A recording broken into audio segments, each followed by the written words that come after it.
Hello everyone, क्या हालचाल? बढ़िया है आप लोग। अभी हम लोग क्या करने वाले हैं कि हर एक चैप्टर का कुछ बोर्ड के लिए क्वेश्चन प्रैक्टिस करने वाले हैं, जिसमें हम short and long answer question practice करेंगे साइंस के हर एक चैप्टर की। आज सबसे फर्स्ट चैप्टर हम लोग लेकर के आए हैं केमिकल रिएक्शन एंड इक्वेशन। यहाँ से बहुत सारे इंपॉर्टेंट क्वेश्चन आते हैं और केमिस्ट्री पॉइंट ऑफ व्यू से बहुत ज़्यादा इंपॉर्टेंट भी है। बोर्ड में साइंस में बहुत अच्छा कवरेज रखता है, एक लॉन्ग आंसर लगभग हर साल आता है यहाँ से। तो देखने वाले हैं आज हम अलग अलग टाइप के क्वेश्चंस को। सबसे बेसिक क्वेश्चन, क्योंकि केमिकल रिएक्शन का चैप्टर ही है, तो सबसे फर्स्ट जो क्वेश्चन आपसे पूछा जाएगा कि what is chemical reaction, right 2 examples. A chemical reaction is a process in which one or more substance, that is reactant, undergoes chemical change to form a new substance that is product with different properties। यानी कि एक या एक से अधिक जो भी हमारे क्या है सब्सटेंस है वह क्या करते हैं, रिएक्टेंट के फॉर्म में आते हैं एंड देन रिएक्शन करके वह नए प्रोडक्ट का फॉर्मेशन करते हैं और इनका प्रॉपर्टीज इन रिएक्टेंट से बहुत अलग होता है। इसीलिए तो ये केमिकल रिएक्शन कहलाते हैं, क्योंकि अपने केमिकल प्रॉपर्टीज को चेंज कर देते हैं। अगर हम बात करें जैसे कि रस्टिंग ऑफ आयरन हो गया, बर्निंग ऑफ मैग्नीशियम रिबन हो गया, लोहे पर जंग लगना, या फिर तुम कहते हो मैग्नीशियम रिबन को जलाना, यह दोनों ही क्या है, एक टाइप से केमिकल रिएक्शन है। करेक्ट कि what is a chemical equation, why should it be balanced. Chemical equation क्या है और इसे बैलेंस क्यों करते हैं हम, या क्यों होना चाहिए। Correct, combination of reaction, a combination reaction is a reaction. सबसे पहले ये कॉम्बिनेशन रिएक्शन का यहां आंसर है। केमिकल इक्वेशन क्या पूछ रहा है, देखो केमिकल इक्वेशन क्या होता है, जरा ध्यान से देखना कि केमिकल इक्वेशन क्या है कि किसी भी रिएक्शन को जब हम क्या करते हैं उनके एटम्स एंड मॉलिक्यूल्स के फॉर्म में उनको रिप्रेजेंट करते हैं, उसी को हम क्या कहते हैं, केमिकल इक्वेशन कहते हैं। जब हम और हमेशा हम क्या करते हैं कि जितने भी रिएक्टेंट में एटम्स होते हैं हमेशा हमको प्रोडक्ट में भी उतना ही एटम या मॉलिक्यूल चाहिए होता है, इसीलिए उसका बैलेंसिंग बहुत ज्यादा जरूरी है। ठीक है, थर्ड क्वेश्चन देखो, what is a decomposition reaction, give one example. Decomposition reaction क्या है, a decomposition reaction is a reaction in which single compound break down it into 2 और more simpler substances on heating, light और electricity. चाहे medium आप कोई भी provide कर रहे हो, होगा क्या कि जैसे यहां एक सिंगल ही वन कंपाउंड था, यहां जब आप क्या करोगे हीट प्रोवाइड, मतलब हीट, लाइट या इलेक्ट्रिसिटी में से कुछ भी दोगे, यहां खास करके इस रिएक्शन के लिए हीटिंग रिक्वायर्ड है, तब आपको कैल्शियम ऑक्साइड और कार्बन डाइऑक्साइड गैस तुमको टूटता हुआ नजर आएगा। इनिशियली तो एक ही कंपाउंड था, बाद में आपको प्रोडक्ट में 2 कंपाउंड नजर आ रहे हैं, यानी डीकंपोजिशन में हमेशा ब्रेकिंग होता है, चाहे मीडियम आप हीट दें, चाहे लाइट दे, चाहे इलेक्ट्रिसिटी दे। थर्ड है define displacement reaction. Displacement reaction क्या है भाई, a displacement reaction is a reaction in which a more reactive element displaces a less reactive element to form a compound। वैसे भी होता है ना कि एक मजबूत आदमी एक कमजोर आदमी को क्या कर सकता है, धक्का देकर के बाहर कर सकता है। रिएक्टिविटी भी सिमिलर ही चीज है। अगर कोई कंपाउंड ज्यादा रिएक्टिव है, यानी कि देखो कोई भी एलिमेंट अगर किसी कंपाउंड का ज्यादा रिएक्टिव है तो वो क्या कर रहा है, जैसे यहां देखो जिंक और कॉपर की बात करें तो जिंक क्योंकि कॉपर से ज्यादा रिएक्टिव था तो जिंक ने क्या किया, इस कॉपर को हटा करके और खुद ही जिंक सल्फेट बन गया, साथ में कॉपर को साइड कर दिया। यानी रिएक्टिविटी में अगर हम देखेंगे तो जिंक ज्यादा रिएक्टिव होगा कॉपर से, और इसी के कारण यह क्या आया है, हमारा रिएक्शन आया है। Zinc displaces copper from copper sulphate, copper को कॉपर सल्फेट से हटा देता है सॉल्यूशन से और जिंक सल्फेट का फॉर्मेशन कर लेता है, इसी को डिस्प्लेसमेंट रिएक्शन कहते हैं। What is double displacement reaction, वह तो था कि वहां सिंगल ही कंपाउंड क्या हो रहा था, एलिमेंट क्या हो रहा था, डिस्प्लेस हो रहा था कंपाउंड से। यहां अब जो डिस्प्लेसमेंट होगा वह 2 अलग अलग एलिमेंट्स का होगा। जैसे एग्जांपल देखिए, इनिशियली सोडियम सल्फेट और बेरियम क्लोराइड है, बाद में आपको बेरियम सल्फेट और सोडियम क्लोराइड नजर आ रहा है, यानी यह एक दूसरे के जगह को एक्सचेंज कर ले रहा है। कह रहा है कि a double displacement reaction is a reaction in which ions are exchanged between the 2 compound to form a new compound। यानी आयंस का एक्सचेंज होता है ताकि नया कंपाउंड बन सके। बात समझ में आया क्या? आगे देखिए, कह कि what is a double displacement reaction, यह हमने अभी पढ़ ही लिया है। व्हाट इज ऑक्सीडेशन, यह बहुत ही फेमस क्वेश्चन है और बहुत बार पूछा गया है कि oxidation is a process in which a substance gain oxygen. ध्यान में ये देना, देखो या तो ऑक्सीडेशन वर्ड से ही पता चल रहा है, देखो ऑक्सीडेशन, यानी कहीं ना कहीं ऑक्सीजन का तो रोल है ही, तो या तो ऑक्सीडेशन में एडिशन ऑफ या gain of, add of oxygen होगा, या फिर कह सकते हैं रिमूवल ऑफ हाइड्रोजन होगा। या तो ऑक्सीजन ऐड होगा या तो हाइड्रोजन क्या होगा, रिमूव होगा। दोनों ही केसेस में देखिए लॉस ऑफ हाइड्रोजन और इलेक्ट्रॉन, तो दोनों ही केस में हम इस रिएक्शन को क्या कहेंगे, ऑक्सीडेशन रिएक्शन कहेंगे। जैसे यहां देखिए कॉपर ऑक्सीजन गेन कर रहा है और कॉपर ऑक्साइड क्यूप्रिक ऑक्साइड बना रहा है, तो copper get oxidised by gaining oxygen. यहां कॉपर ऑक्सीजन को गेन कर रहा है और फिर क्या कर रहा है, कॉपर ऑक्साइड बना रहा है। देखो यहां व्हाट इज रिडक्शन, अब रिडक्शन एकदम उसका उल्टा हो जाएगा। वहां क्योंकि ऑक्सीजन गेन कर रहा था तो यहां ऑक्सीजन लॉस करेगा, वहां हाइड्रोजन लॉस कर रहा था या इलेक्ट्रॉन लॉस कर रहा था तो यहां गेन करेगा। अगर आपको ऑक्सीडेशन याद है तो रिडक्शन अपने आप ही याद हो जाएगा, क्योंकि एकदम अपोजिट प्रोसेस है। देखो यहां कॉपर क्या कर रहा है, ऑक्सीजन क्या कर रहा है, कॉपर को छोड़ करके बाहर जा रहा है और कॉपर यहां अकेले बच जा रहा है। तो इस केस में हम क्या बोलेंगे कि copper oxide is reduced to copper, और किसके द्वारा रिड्यूस किया गया, हाइड्रोजन के द्वारा। हाइड्रोजन ने वहां से ऑक्सीजन मॉलिक्यूल को खींचा है और वहां से पानी बना लिया है। Why are and oxidation and reduction is called redox reaction. Oxidation and reduction reaction always occurs together in a chemical reaction, यानी कि जहां ऑक्सीडेशन हो रहा है उस रिएक्शन में रिडक्शन भी होगा। Once substance get oxidised while the other get reduced. जैसे यहीं तुम देखो यहां कॉपर का तो रिडक्शन हुआ है, लेकिन अगर हम हाइड्रोजन की बात करें तो हाइड्रोजन को तो ऑक्सीजन मिल रहा है ना, और इस केस में हाइड्रोजन का तो ऑक्सीडेशन हो रहा है, यानी एक सब्सटेंस रिड्यूस कर रहा है तो दूसरा सब्सटेंस ऑक्सीडाइज्ड कर रहा है। दोनों साइमल्टेनियसली चलते हैं, इस चीज को ध्यान रखना है। और इसीलिए इस रिएक्शन को हम क्या कहते हैं, रेडॉक्स रिएक्शन कहते हैं, जहां पर दोनों टाइप के रिएक्शन हो। What is corrosion, write one method to prevent it. Corrosion is the gradual destruction of metal by chemical reaction with air, moisture or chemicals.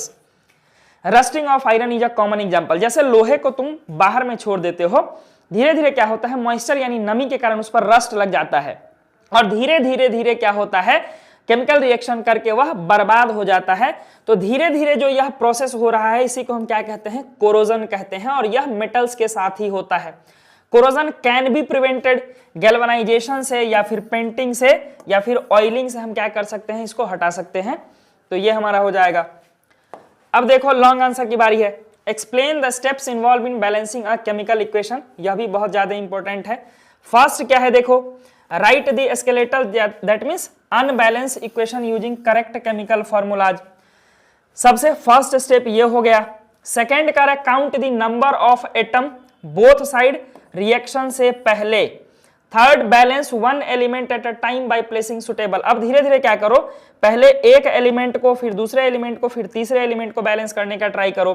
Balance hydrogen and oxygen at the end. Hydrogen और oxygen के अलावा जो भी तुमको बाकी के atoms मिल रहे हैं उन सबको पहले कर लो बैलेंस, और सबसे अंत में इस ऑक्सीजन और हाइड्रोजन को करना। Finally check whether the number of atoms on the both side is equal और नॉट। और फिर चेक करो कि दोनों साइड जो एटम्स है, यानी अगर एक साइड सोडियम है तो दूसरे साइड भी सोडियम का नंबर उतना ही तो है ना, जितना रिएक्टेंट में है उतना ही प्रोडक्ट में है कि नहीं है। सेम इसी तरीके से और क्या कर सकते हैं, this ensures compliance with laws of conservation of masses. और इससे दो फायदा होगा, एक तो हमारा क्या हो जाता है, बैलेंसिंग ऑफ केमिकल इक्वेशन होता है, और क्योंकि कभी भी मास को डिस्ट्रॉय नहीं किया जा सकता, मास हमेशा कंजर्व रहता है, बचा हुआ रहता है, इसीलिए हम क्या करते हैं, बैलेंसिंग करते हैं ताकि रिएक्शन में मास लॉस्ट नहीं हो। Explain different type of chemical reaction. Chemical reaction class 10th में दिया गया है, combination reaction, decomposition, displacement and double displacement. Combination मतलब जब दो सब्सटेंस मिल करके एक नए सब्सटेंस का फॉर्मेशन करते हैं। डिकम्पोजिशन जब एक टूट करके दो सब्सटेंस का फॉर्मेशन करता है। डिस्प्लेसमेंट जब एक मोर रिएक्टिव क्या करता है, लेस रिएक्टिव को डिस्प्लेस कर देता है। और डबल डिस्प्लेसमेंट जहां पर दो आयंस आपस में एक्सचेंज करते हैं। इन चारों का ही क्या करना है, डेफिनेशन लिख देना है और एग्जांपल लिख देना है। What is rusting of iron, explain the condition required for rusting. Rusting of iron किसे कहते हैं और इसके लिए क्या कंडीशन रिक्वायर्ड होता है, देखो ध्यान से। Rusting is the corrosion of iron in the presence of oxygen and moisture forming reddish brown hydrated iron oxide. देखो क्या होता है, जब तुम लोहे को बाहर में छोड़ते हो तो उसके साथ ऑक्सीजन और मॉइस्चर मिलता है और वहां पर आयरन के ऊपर में एक रेडिश ब्राउन कलर का, लाल भूरा कलर का क्या होता है, एक परत चढ़ जाता है। इसी को क्या कहते हैं, रस्टिंग कहते हैं। कंडीशन क्या क्या है, सबसे पहले क्योंकि ऑक्सीजन तो होना ही चाहिए जो कि एयर में होता है, प्रेजेंस ऑफ वाटर या मॉइस्चर के ड्रॉपलेट्स होने चाहिए, यह दोनों कंडीशन इसेंशियल है। इफ आइदर ऑक्सीजन और वाटर इज एब्सेंट, अगर दोनों में से कोई एक भी एब्सेंट है, रस्टिंग डज नॉट अकर, तब रस्टिंग नहीं होगा। This is why iron does not rust in dry air और प्योर वाटर। जब प्योर वाटर या फिर ड्राई एयर में रख देते हो तब जाकर के क्या होता है, रस्टिंग नहीं होता है, क्योंकि दोनों ही चीजें चाहिए, उसको हवा भी चाहिए और उसको पानी भी चाहिए, तभी जाकर के उस पर रस्ट लगेगा, जंग लगेगा। Explain the effect of oxidation reaction in daily life. Oxidation reaction है both beneficial and harmful effect in daily life. यह फायदेमंद भी है और हमारे लिए लॉस करने वाला भी है। जैसे कि रेस्पिरेशन हो गया, जहां पर ग्लूकोज टूटता है और एनर्जी और ऑक्सीजन रिलीज करता है। कंबर्सन ऑफ फ्यूल्स हो गया, जो कि कुकिंग और ट्रांसपोर्ट के लिए यह यूजफुल इफेक्ट है इसके। अगर हार्मफुल की इफेक्ट की बात करते हो तो मेटल और रेंडिसिटी ऑफ फूड। रेंडिसिटी क्या है कि oxidation of fat and oils causing bad smell and taste. कई बार देखते हो कि फूड रखे रखे बहुत गंदा स्मेल करने लगता है, यह कारण है किसका, इसी के कारण, रेंडिसिटी के कारण। तो ऑक्सीडेशन रिडक्शन का बहुत सारा इंपॉर्टेंट रोल भी है, लॉस भी है और बेनिफिट भी है। व्हाट इज रेंडिसिटी, देखो करा कि rancidity is the oxidation of fat, fat का ऑक्सीडेशन है यानी ब्रेकडाउन है, और ऑयल्स का भी ब्रेकडाउन होता है food item, resulting in unpleasant smell, बहुत ही भद्दा गंध आता है वहां से और टेस्ट भी बेकार हो जाता है। यह फूड के क्वालिटी को बर्बाद करता है और इसको प्रिवेंट किया जा सकता है। कैसे, सबसे पहला store food in air tight container, इसीलिए हमेशा हम एयर टाइट कंटेनर में करते हैं।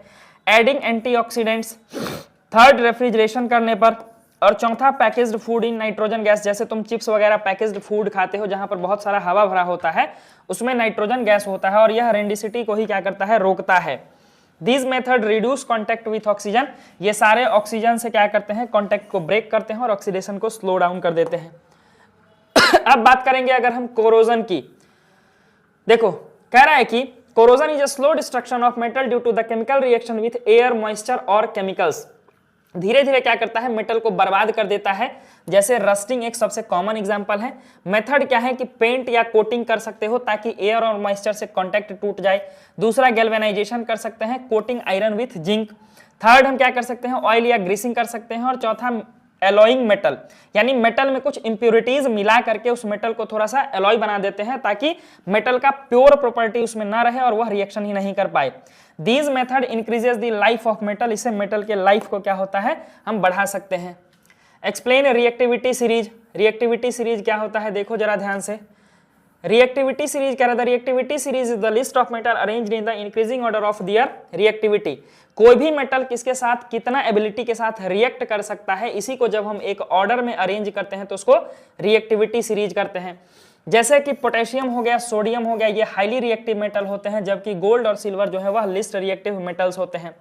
रिएक्टिविटी सीरीज हमको हेल्प करता है डिस्प्लेसमेंट रिएक्शन को, extraction of metals from ores, यानी ओर से मेटल को निकालने में, और कोरोजन को प्रिवेंट करने में। यह कहां पर और हेल्पफुल है, deciding which metal can be used for galvanisation. Galvanisation के लिए कौन से मेटल का हम यूज कर सकते हैं।